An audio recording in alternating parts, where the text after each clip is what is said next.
और बड़ी खबर आपको बता रहे हैं, नाटो की चेतावनी पर भारत का बड़ा बयान सामने आ गया है। भारत की तरफ से कहा गया है कि ऊर्जा जरूरतों को पूरा करना हमारी प्राथमिकता है।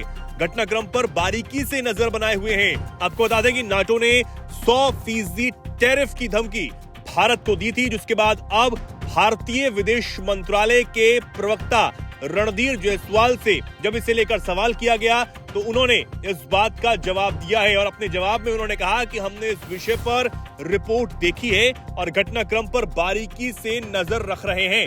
मैं दोहराना चाहता हूं कि हमारे लोगों की ऊर्जा जरूरतों को पूरा करना स्वाभाविक रूप से हमारी सर्वोच्च प्राथमिकता है। इस प्रयास में हम बाजार में उपलब्ध संसाधनों और मौजूदा वैश्विक परिस्थितियों से निर्देशित होते हैं।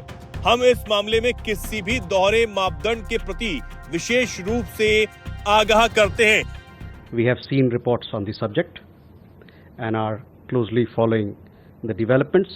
Let me reiterate, and I've said this in the past as well, securing energy needs of our people is understandably an overriding priority for us. In this endeavor, we are guided by what is there on offer in the markets, as also by the prevailing global circumstances. We would particularly caution against any double standards on the matter. यानी कि एक तरीके से चेतावनी ही कहीं ना कहीं दी गई है कि हमारी जरूरतें यानी कि हमारे लोगों की जरूरतों को पूरा करना सबसे पहले हमारी प्राथमिकता है और इसके आगे हम किसी की भी चलने नहीं देंगे।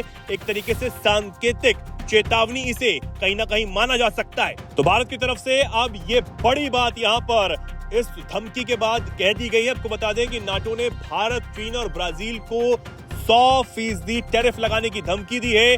नाटो महासचिव मार्क रूट ने कहा था कि अगर आप चीन के राष्ट्रपति, भारत के प्रधानमंत्री या फिर ब्राजील के राष्ट्रपति हैं तो आपको यह समझना होगा कि रूस के साथ व्यापार जारी रखने का भारी नुकसान हो सकता है। यानी कि नाटो ये चाहता है कि चीन, ब्राजील और भारत रूस से अपने संबंधों को खत्म कर दे ताकि रूस जंग में आगे न बढ़ पाए। तो एक तरीके से धमकी जो है वो भारत समेत चीन और ब्राजील को नाटो की तरफ से दी गई थी, लेकिन अब इस धमकी का जवाब अपने अंदाज में भारतीय विदेश मंत्रालय ने दिया है और कहीं ना कहीं जो भारत और रूस के रिश्ते हैं वो एक बार फिर यहाँ पर और मजबूत होते हुए नजर आए हैं।